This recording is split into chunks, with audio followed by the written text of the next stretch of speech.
I'd like to show you why knowing your why is the start of your journey. Without a strong why, it can be so difficult to reach your maximum potential. My name is Dr. Jason Balara, and every week I meet with real estate investors and mindset specialists that are taking action in order to build a life according to their own terms.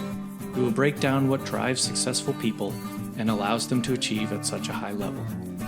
If you are a professional wanting to break through, or simply someone that wants to hear an inspiring story, the Know Your Why podcast is made for you. Hi everyone, I'm Jason Balara, and this is the Know Your Why podcast. Today I'm here with Tamara Jones. Tamara is the founder of Bucket List Stays, a successful real estate and property management company that provides excellent vacation and short-term rental services. First of all, we'll go with TJ, since you said that was what most people call you. So TJ, thank you so much for coming on the show today. I really appreciate you taking the time. Jason, I want to thank you right back for creating this type of space for us to come out and give this kind of information. So, sharing is caring, in these forums. So I really appreciate you creating this, and I appreciate the invite as well. Awesome. Well, no, it's great to have you here. And what I'd love to do is really just let you kind of tell us your story, your background, a little bit about yourself, and then we can get into kind of what you're doing with Bucket List Stays. I think that'll be a sort of a perfect topic to. Well, it's Friday afternoon for us. I guess when this launches, it may not be, but a good conversation to end the week on, I think. Yeah, I think so too. Well, my name again is Tamara Jones, or a lot of people like to call me TJ for short in this business. And I've been in the short-term rental business since 2015. So I started with just a room in 2015 here in Atlanta, but currently I own a company called Bucket List Stays.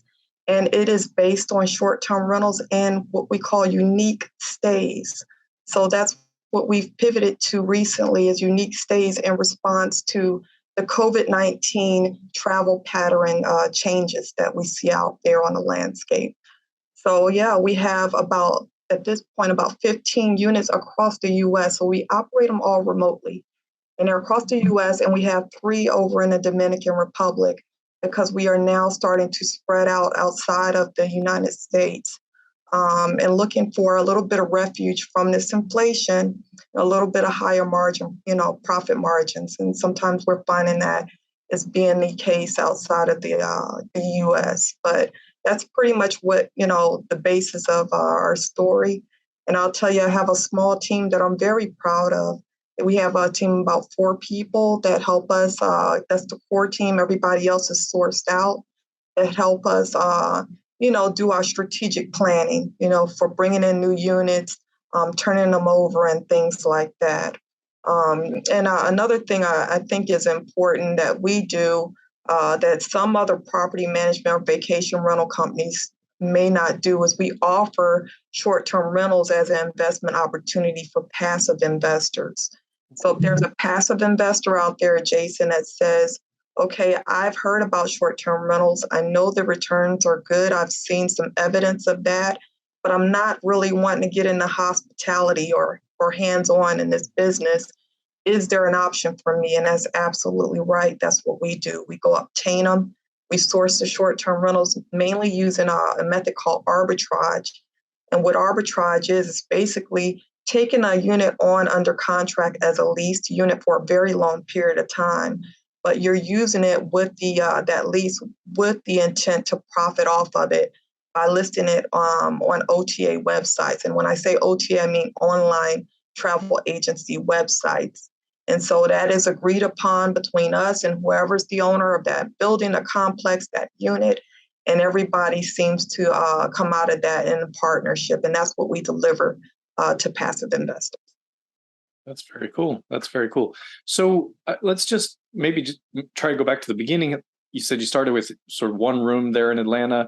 How did you transition that into, the business that you have now? And I definitely want to talk about some of those aspects that you brought up. But what was the kind of idea behind that to go from, sort of like, how did you end up having one room that you were renting out, and then kind of that becomes a business idea at that point? Yeah, I get asked that a lot, Jason, and it's a good question.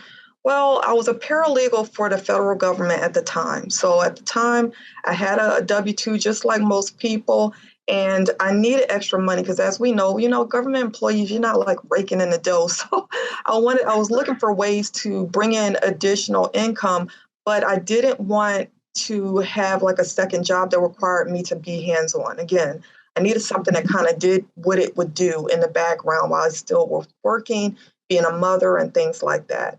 So I looked around and I was finding out about couch surfing at the time and Airbnb, which wasn't back then as sexy as it is now, but these are really pretty new concepts. And so I took it up as a room in my house. I had a pretty big house in Dunwoody, Georgia at the time.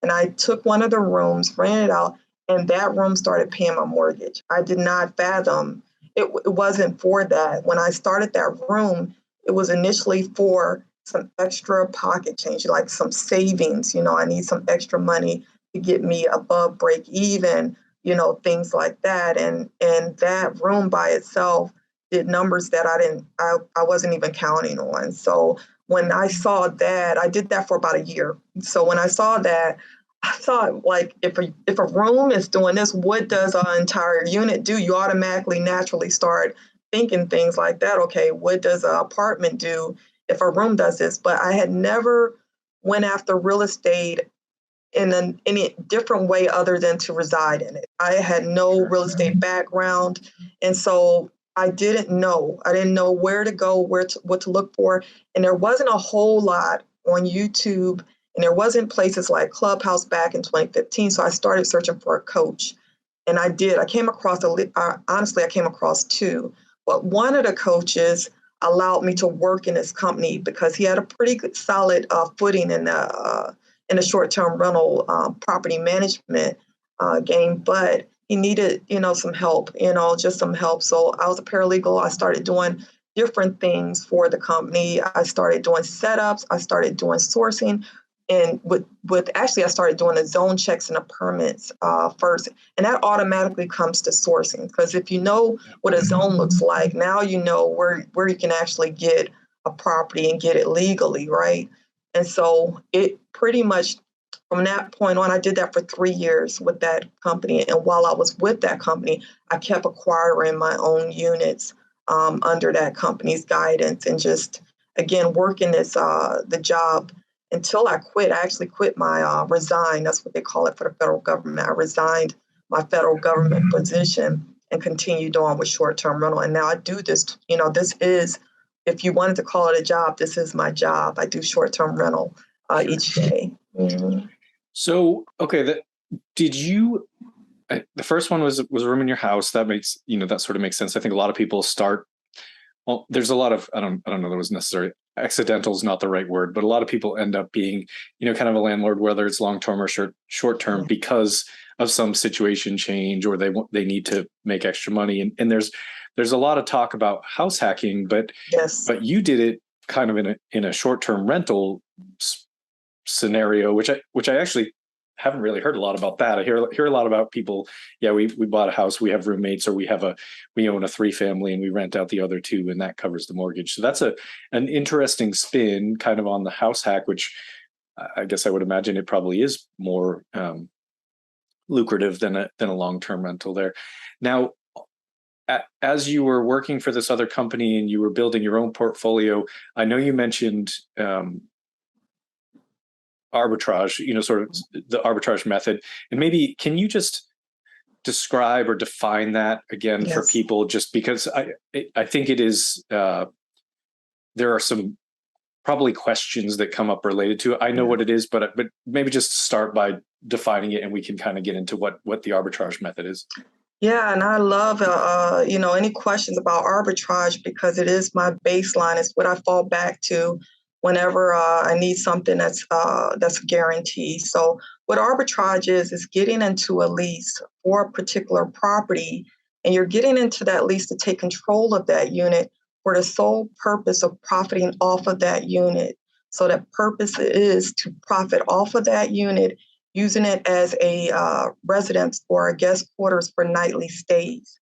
So that's the difference between long-term and short-term stays, is that the revenue that's generated from short-term rentals is from a nightly rate versus like a monthly or, quarterly or however long-term rentals work out. Now, what's important to know about arbitrage is that a key component of that is that you have to have permission to list it, because it's very difficult to move if you're not a corporate leasing agency and you don't have marketing ability and you're new to short-term rental. You want to make sure that if you're arbitraging anything, you have in writing the permission to list it on those OTA, online travel agency websites like booking.com, Airbnb, Verbal. There's a whole lot of those out here now, but you want permission in black and white to list them on those. And that's how you make your money, which in a way you make your money is you pay that owner or whoever's the custodian of the space you have, you pay them their fair market value rent. And so I want to stress that fair market value, because if you step in it and it's over fair market value, you're not getting equity out of, and you're probably not getting a whole lot of profit out of it. So it has to be fair market value rent. And once you pay that owner, you keep whatever is made beyond that. And that's why it works for both parties. Mm-hmm. Yeah.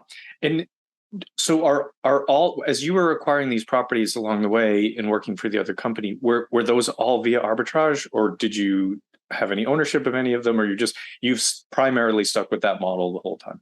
We stuck with that model, and I guess it was because I was taught that way. And I was taught really it depends on what it is that your goals are, whether you want to buy your units or you want to arbitrage them.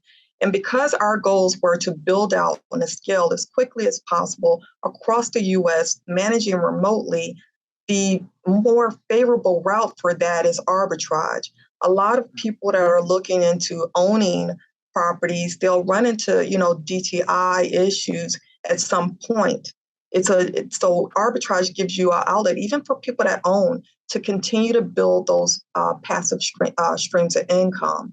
And so for that, it really is attractive. And another thing I'll tell you why we stuck with arbitrage and not necessarily trying to buy everywhere is because it lowers your risk. When you're going into a market that maybe on paper you might look good today, but doesn't look good, in a year or two, or maybe even a couple of months, maybe some legislation was entered, or maybe some bad competition has entered into the market. Arbitrage gives you the flexibility to leave that particular unit, not illegally. You make sure that's in your contract, but you make sure you have the exit option to get out of that unit. And you don't necessarily have that when you go in it as a purchase, Right. Yeah.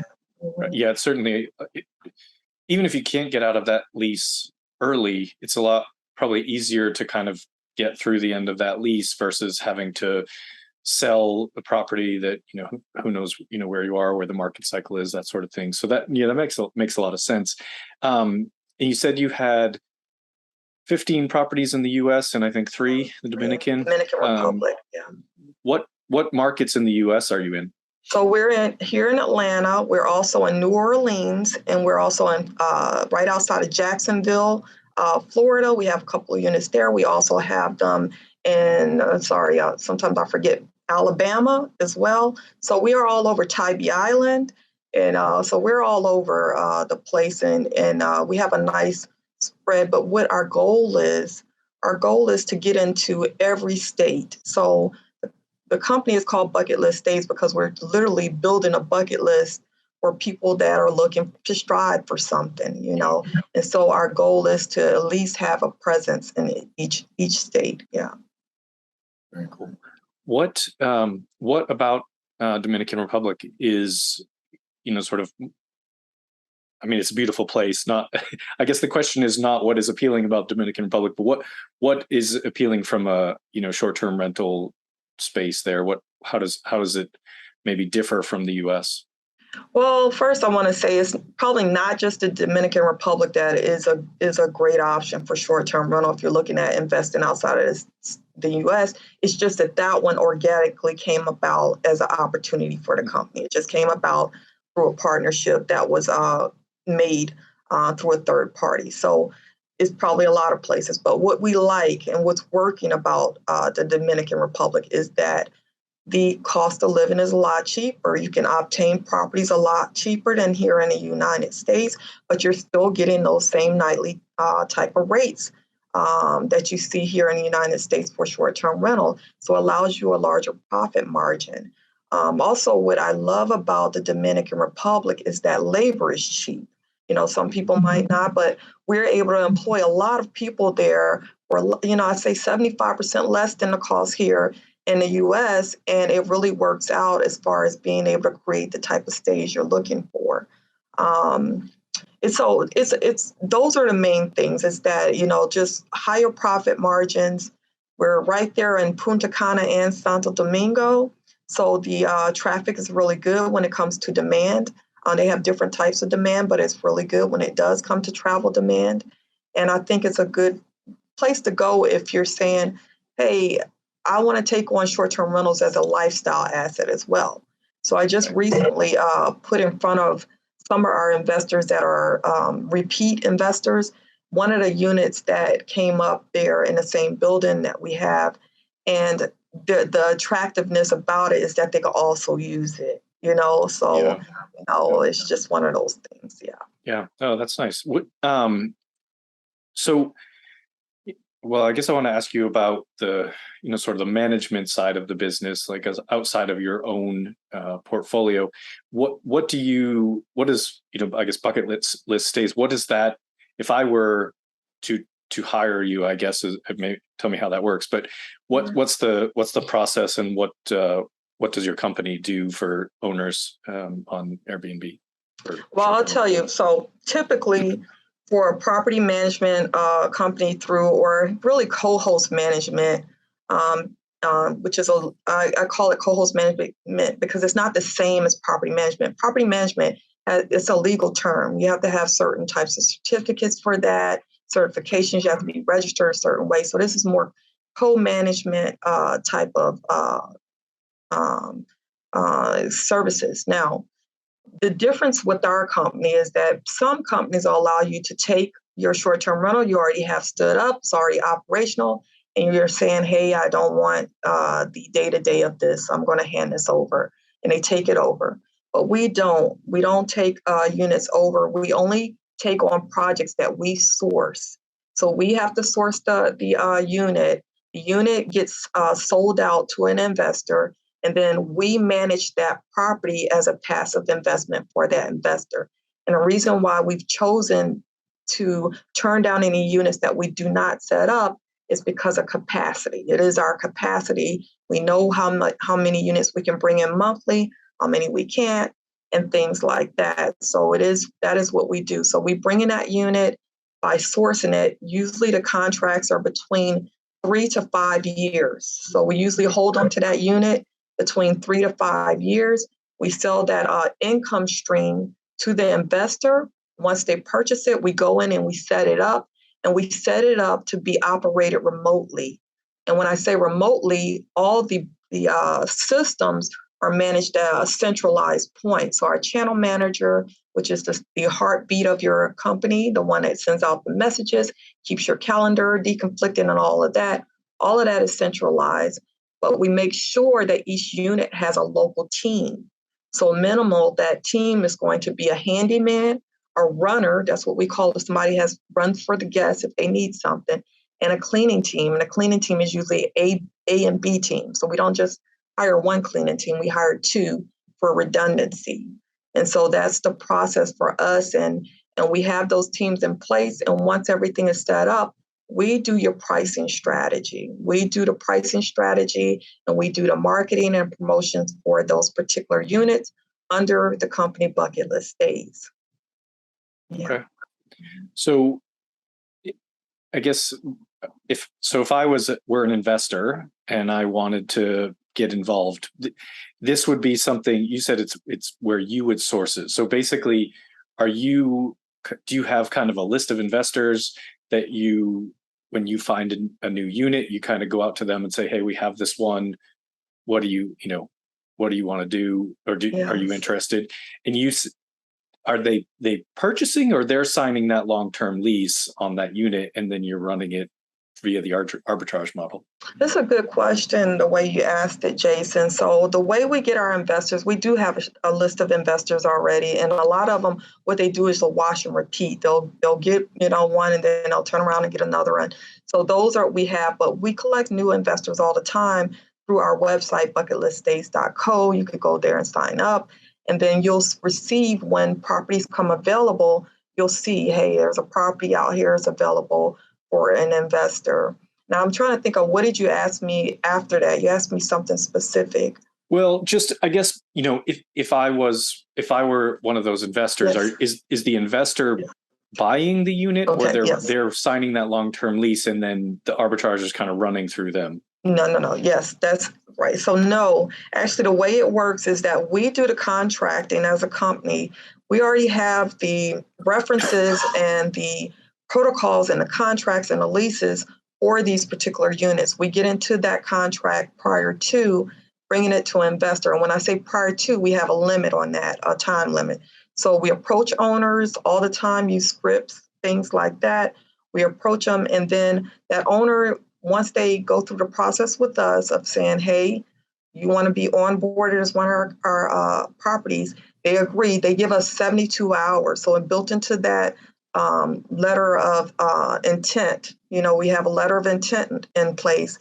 During that period of time, we have time to go out and see if there's an investor that wants that property.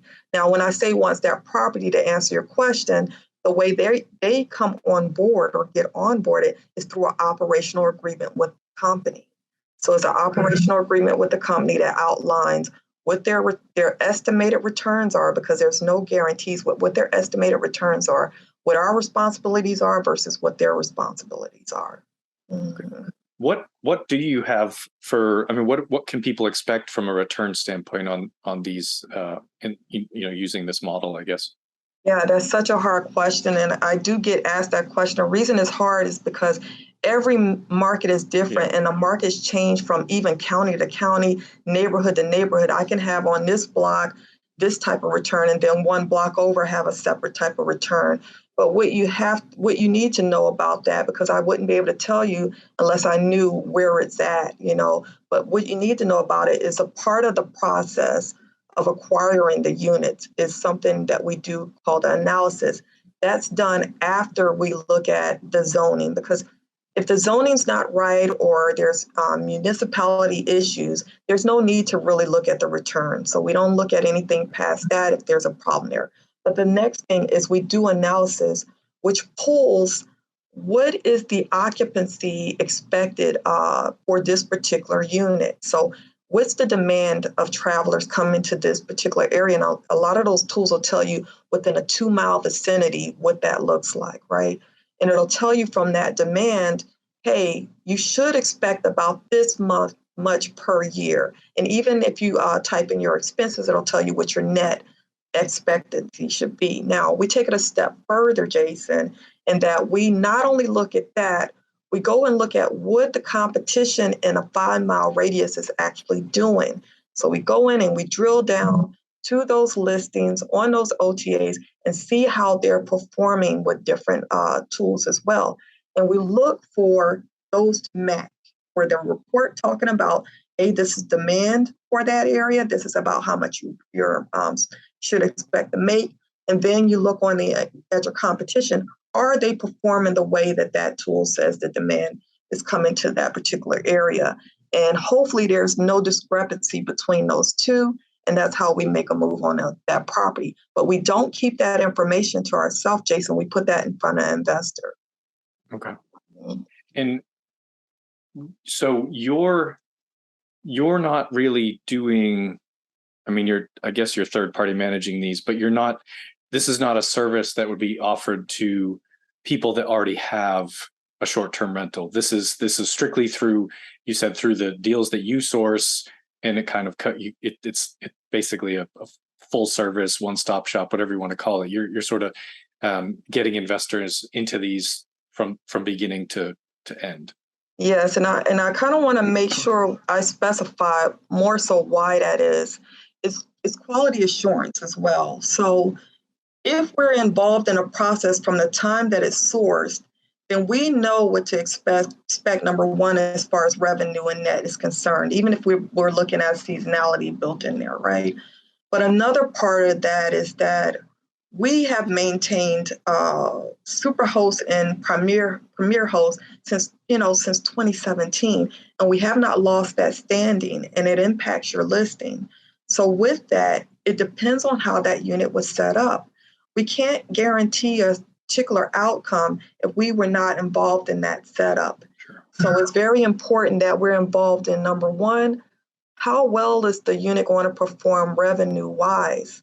And number two, how well is that unit going to perform guest wise? So it's important for us to take control of that entire process. Yeah, no, I mean, I think it's a great idea. I just wanted to essentially just be clear that that's kind of how the process works.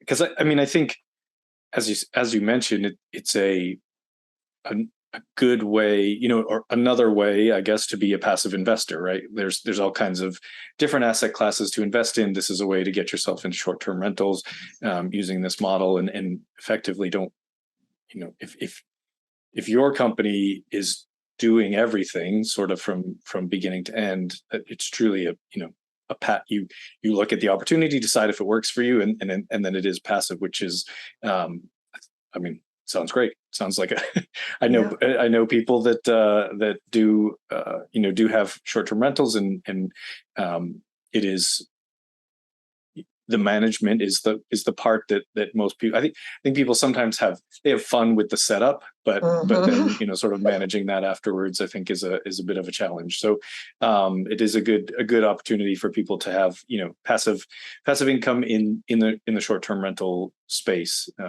So that's great. Well, TJ, let's switch gears a little bit here. I want to get to ask you the questions that I ask every guest, and so the first one is related to the name of the show being Know Your Why. And so my question for you, of course, is what is your why? What drives you to these levels of success and growing your company and all of that? Well, I got to tell you, it's personal, and also a goal I have for the guests that we service. So my personal goal and my personal why is my freedom. So a lot of people talk about the wealth of it and things like that, but I love being the gatekeeper of my calendar.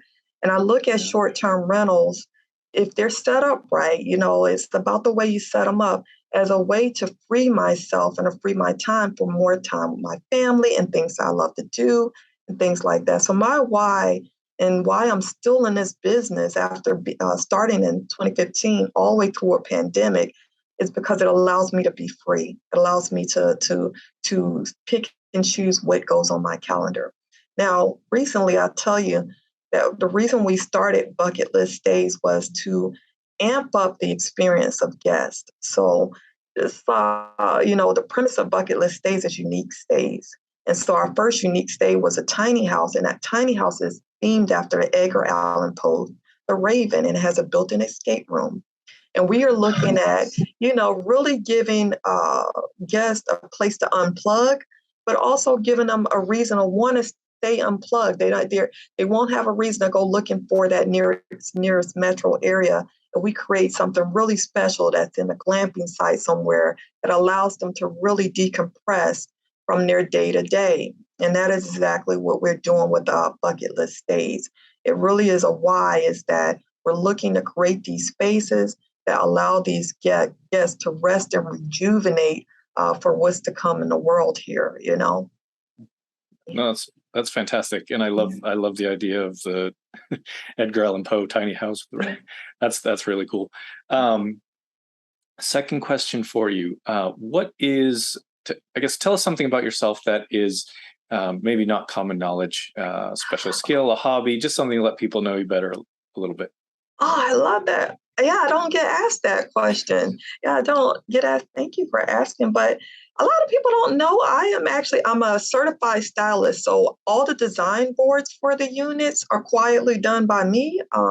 Even though we have a lot of people working on different units, but I do all of the design boards for them. And I'm ramping up to go back to school, actually Savannah College of Art and Design master's program in order to start learning more about theater design. So behind it, quietly, I love anything that has to do with interior design or styling. And I'm also interested in what makes theater design, what's the process behind that to kind of maybe bring it into the business. That I'm really an introvert. So even though I get out and I'll speak, I probably have to go and rest for a little while because I am very introverted, and people are surprised by that. I just know that a part of it is you have to get out there and put on your extrovert hat in order to get through this world. But truly, I am an introvert. Yeah. Yeah. Thanks No, for asking. that's really cool. I'm it fits with what you're saying. You want to be involved with the setup of these units from the beginning, right? Because if you're able to style them appropriately and know that sort of allows them to have the best performance, then yeah, of course, like I would want you then involved as well. So that makes total sense, and really fits with the model that you have there. So I think that's great. Thank you. When people hear this and they want to reach out to you, what's the best way? We'll put whatever you want in the show notes. Yeah, sure. It's just bucketliststays.co. We also have a pretty good Instagram going. It's at bucket_list_stays, and that you could follow us. And a lot of things we post about our units on that particular page. So if you go to bucketliststays.co, our website, you'll see a pop-up that says subscribe. If you want to keep in contact with us, if you want to get to me personally, you could just write info@bucketliststays.co. I answer any of those coming through. I see them. And so we have a VA that also sees them, but I personally see them as well. And so those are good ways to just keep in touch. I also have a Facebook group. It's called Properties for Short-Term Rental Investors. So another place that I'll drop properties at, you kind of look that up, and that's pretty much it. Yeah. Great. We'll put that in the show notes so that people can, if they're looking for it, they can reach out. Final question for you, TJ. What is a piece of trying to figure out how to relate this to short-term rentals, but I guess it doesn't really matter. What's a piece of advice that you would give to someone who was, kind of starting out, whether it's in short-term rentals or real estate investing, or kind of you can take it in whatever direction you want. But, when you were getting going with this back in, I guess, 2015, what would what advice would you give to your former self? Well, I think the advice I would give to myself is that specifically, I'm going to talk about it from short-term rental aspect, because I get questions about should I get into the business a lot, right? But the deal is when people are looking at answering that question, they'll look at, well, how much did you make this month? You can't really look at short-term rentals like that, Jason, because they're yearly type of asset, meaning there's seasonalities built in. So you could be sitting in October and you cannot be performing at all or performing very little, but then you hit a spring and you've paid for your entire year's expenses. So my advice would be to, if you're looking at getting the short-term rentals, look at it from a yearly perspective. Look at it from what I want to do from that entire year. And sometimes it helps unskew some people's expectations. Another, just to couple with that, also it's about take your emotions out of it. If you're looking in a short-term rental because you really need that passive income, and a lot of people get into what the unit looks like. Oh, it's on the beach. It's this. Don't do that. I would say look at the numbers. Look at legislation, because you don't want to fall in love with a property because that's the normal way that you might buy a residential property. But it's not the same with short-term rentals. You really want to make sure that you're sticking by your analysis process, whether you really love that property or not. It'll keep you out of hot water. Yeah, no, that's a great piece of, and that really does apply to sort of any real estate investing, right? Your thought process for what you might buy for your own home versus what you're buying from any sort of investment property. It has to be it has to be numbers based and really truly kind of objective when you're looking at these real estate investments. So I think that's a great piece of advice. Yeah. I get a lot of people that'll say, "Hey, TJ, I've been thinking about Disney World. We just got back and we're looking at, putting a short-term rental in, right there at Disney. But Disney World, that market is a very competitive market, very competitive market. And so a lot of times, I'll tell you, like right after COVID, you had more Disney short-term rentals sitting there vacant than you had people actually living in homes. So you want to make sure you look at not, what your feeling is about, I really want a Disney unit. It's more about what that unit is going to perform like. Yeah. No, it makes total sense.